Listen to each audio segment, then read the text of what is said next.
உங்களோட மகன் நாங்கள் இப்போ காணொலி எடுத்துக்கொண்டிருக்கேன். இந்த மகன் நர்சரி எத்தனையாம் ஆண்டு படிக்கிறார்? நர்சரியால் வந்திருக்கிறார். நாங்கள் பரவாயில்ல கதைக்கோம். குட்டி வணக்கம். குட்டி பாட்டு பாடுவீங்களா? ஒரு பாட்டு பாடுங்க. உங்களுக்கு என்ன தேவை சொல்லணும். என்ன சாப்பிடு? காலமே என்ன சாப்பிடுனீங்க? காலமே என்ன சாப்பிடுனீங்க? புட்டுக்கு என்ன கறி?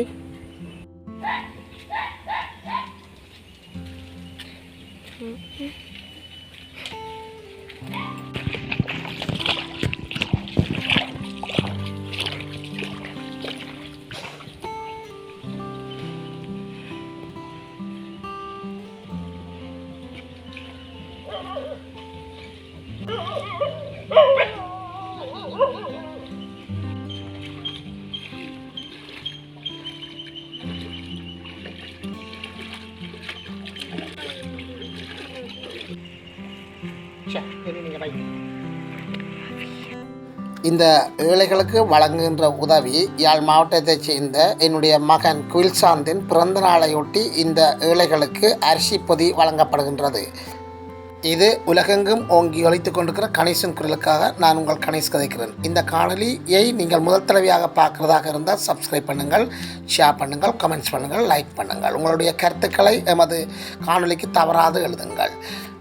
குயில்சாந்தின் பிறந்த நாளுக்காக கனடா தேசத்திலிருந்து எமது என்புக்கும் பெரும் மதிப்புக்கும் உரிய பாசமுள்ள எஸ்பி குடும்பத்தினரால் வழங்கப்பட்ட உதவிகளுக்கு மிக்க நன்றிகளை இந்த இடத்தில் தெரிவித்துக் கொள்கின்றோம்.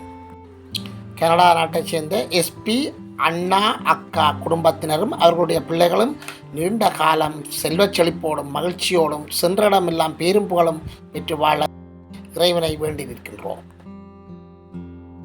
எஸ்பி அண்ணா அக்கா குடும்பத்தினர் வாழ்க பல்லாண்டு.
இந்த மகன் நர்சரி எத்தனையாம் ஆண்டு படிக்கிறார்? நர்சரியால் வந்திருக்கிறார். நாங்கள் பரவாயில்ல கதைக்கோம். குட்டி வணக்கம். குட்டி பாட்டு பாடுவீங்களா? ஒரு பாட்டு பாடுங்க. உங்களுக்கு என்ன தேவை சொல்லணும். என்ன சாப்பிடு? காலமே என்ன சாப்பிடுனீங்க? காலமே என்ன சாப்பிடுனீங்க? புட்டுக்கு என்ன கறி?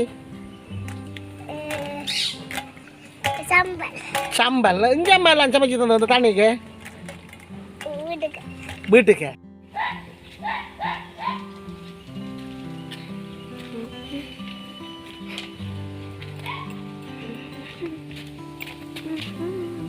அது கிடாங்க.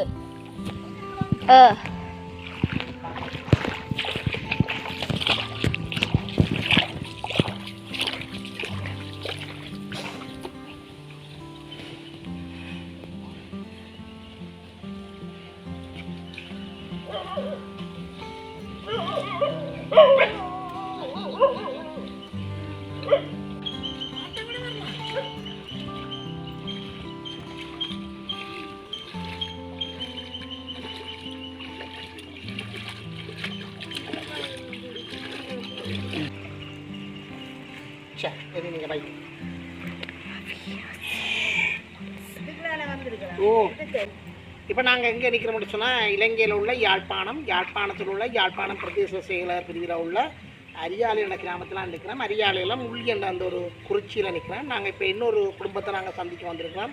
இந்த இவங்களும் சரியான கஷ்டம் என்று சொல்லியிருக்கிறாங்க. இந்த வீட்டை பார்த்தீங்களா தெரியும். வடி எடுங்க ஒத்துக்கம்மா. வடி வேணுங்க வீடு தான். அந்த வீட்டை சுற்றி இருக்கிற சுற்றம் இதான் அந்த வீட்டு சுற்றாடல். தங்கச்சி உங்களோட குடும்பத்தில் பேர் என்ன சொல்லுங்க? டெமிஸ்டன் துசாந்தினி என்ற ஒரு தங்கச்சியை தான் நாங்கள் இப்போ சந்திக்கிறோம். இவங்க கஷ்டத்திற்காக கேட்க போகிறோம். கொஞ்சம் கீழே இப்படியா இருந்தால் சொல்லுங்கம்மா. உங்களோட குடும்பத்தில் கஷ்டம், உங்களோட கணவர் என்ன மாதிரி வேலை செய்வது இயலாகும், வரலாறுகள், பிள்ளைகளுக்கு உங்களுக்கு என்ன உதவி தேவை, வீட்டுக்கு என்ன மாதிரி உங்களோட கஷ்டங்களுக்கு நல்லபடியாக நீங்கள் இரண்டு சொன்னால் உதவி செய்கிறதுக்கு அது ஒரு சுகமாக இருக்கும். சொன்னீங்கன்னா சரி. சாந்தினி இவர் ஆக்சுவலாக மட்டும் 6 மாசமா கோமால இருந்தவர். ஒரு கண்ணொண்டு தெரியாத ஆளுக்கு, வலது கண்ணொண்டு தெரியாது, ஒரு கண் தான் தெரியும். 3 பிள்ளைகள், 3 மாம்பழ பிள்ளைகள், 2 பேர் படிக்கிறாங்க. ஒரு ஆள் கை குழந்தை. மண்டையில பட்டி வச்சிருக்கு ஆளுக்கு. அவருக்கு என்ன மாதிரியான ஆக்சிடென்ட் பட்ட? பைக்ல வந்து மதிலோட அடிபட்டவர். வந்த விருது ஃபாஸ்டா வந்திருக்கிறார். அப்படியே மதிலோட போய் அடிபட்டுருக்காரு. சைக்கிள்ல பிரேக் அவர் தடம் பிரண்டு மதிலோட அடிபட்டுருக்காரு. ஃபாஸ்டா வந்திருக்கிற போல இருக்கு. அப்படியே நேர் மதில் அப்படியே கொண்டு அடிபட்டு மண்டையில இதுதான் காயலும் காலையில ரத்தம் வந்து 6 மாசமா கோமால இருந்தார். 1 மாசமா ஐஸ்பாட்டுக்கு இருந்தவர். இருந்து மண்டையில பட்டி வச்சிருக்கு. பட்டி வச்சாலதான் நீங்குற அந்த பட்டியெல்லாம் நீங்குற. அது 10 வருஷத்துக்கு இன்னும் வச்சிருக்காம அந்த பட்டி. நடந்த காலம் 2019 9ஆம் மாசம் 9ஆம் தேதி நடந்தது. 19 இப்ப எத்தனை வருஷம்? 19 5 வருஷமா? அப்ப அவர் உழைப்புகள் பிழைப்புகள் குடும்பம் என்ன மாதிரியம்மா? வேலைகளுக்கு போறே இல்ல, வட்டி தானே வச்சிருக்கு. இப்படியே மாமி விட்டையும் போறது, அங்க அம்மா விட்டையும் போறது. என்னோட சொன்னா அந்த அவரது இயல்பான ஒரு நிலை இல்லையோ? போறவர் வேலைக்கெல்லாம் போவார்.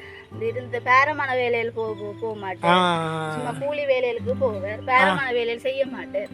மண்ட பேரங்கள் இது சரியோ அளவு வேலை போக மாட்டேன். 3 மாம்பழ பிள்ளைகள் என்ன? 3 மாம்பழ பிள்ளை, 2 பேர் படிக்கிறாங்களோ. ஒரு ஆள் குழந்தை கத்தினர். அங்க அந்த அம்மா அங்க சரி சரி அம்மா வச்சிருக்கேன். சரி குழந்தைங்க காட்டியிருக்கலாம். காட்டினா நல்லா இருந்திருக்கு. சரி நீங்கள் காட்டியெல்லாம் சரியா. இப்போ அது இதான் நம்ம உங்களோட வீடு என்னம்மா? இங்கே பள்ளங்களே இதான் இந்த தங்கச்சின்ற வீடு. இந்த வீட்டை பார்த்தீங்கன்னா தெரியும். பள்ளமோட்டு சொல்லுங்க. இதான் இந்த வீட்டு பாருங்க. தண்ணிக்காக இந்த தங்கச்சின்ற வீடு இருக்குது. யாராவது உண்மையில் இந்த தங்கச்சிக்கு உதவி செய்யணும். என்னடா கணவரி இல்லாதவ 3 பிள்ளைகள் குழந்தைகள். உங்களுக்கு வீடு திட்டம் என்ன மாதிரியம்மா? என்ன சொல்லினா இது உங்களுடைய காணி இல்லையோ? அப்போ உறுதி இருக்கு தானே? அதை எழுதி நீங்கள் ஏன் வாங்குறதுக்கு என்ன அதை பின்னடிக்கிறீங்களோ? காசுகள் எல்லாம் வேணும். காசுகள் வேணும். சரி, வேறு என்னம்மா நீங்கள் உதவி கேட்குறீங்க? எங்கள்கிட்ட என்ன உதவி கேட்குறீங்க? வாழ்வாதார உதவி எப்படி ஏதாவது உங்களுக்கு தேவைப்படுதா? இந்த வீட்டை திருத்தி தரணுமே. நான் குழந்தையோட இருக்கிறா. சரி, வேறு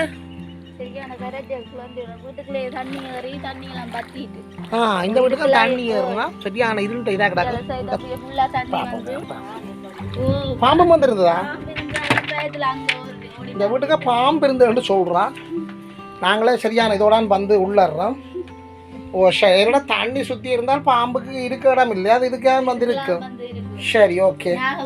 நாகப்பாம்பு இப்போ என்ன செய்ய நீங்கள் பிடிச்சி விட்டுட்டீங்க? பாது சரி சரி சரி. நல்ல மழை வந்தா வீட்டுக்குள்ள தண்ணி டியூஷன் பள்ளிக்கிழமை ஏற்றிறக்கிறதுக்கு வசதி இல்லை. சைக்கிள்களுக்கு நடந்துதான் போயிட்டு வர்றது. போய்க்கே நடந்து போறது, வரைக்கே நடந்து வர்றது. எந்த ஸ்கூலுக்கு போறவங்க? ஸ்ரீபார்வதி. ஸ்ரீபார்வதியா? அந்த தங்கச்சின்ற கணவர் விபத்தோண்டை சந்திச்சு தலை மிக மோசமாக பாதிக்கப்பட்டிருக்குன்னு சொல்கிறா. மற்றவங்கன்னா 3 பிள்ளைகள். இவங்க அந்த வீடு தங்களுக்கு திருத்தி தர சொல்லியிருக்கிறாங்க. இந்த வீட்டை பார்த்தீங்கன்னா தெரியும், தண்ணிக்கே கிடக்குது.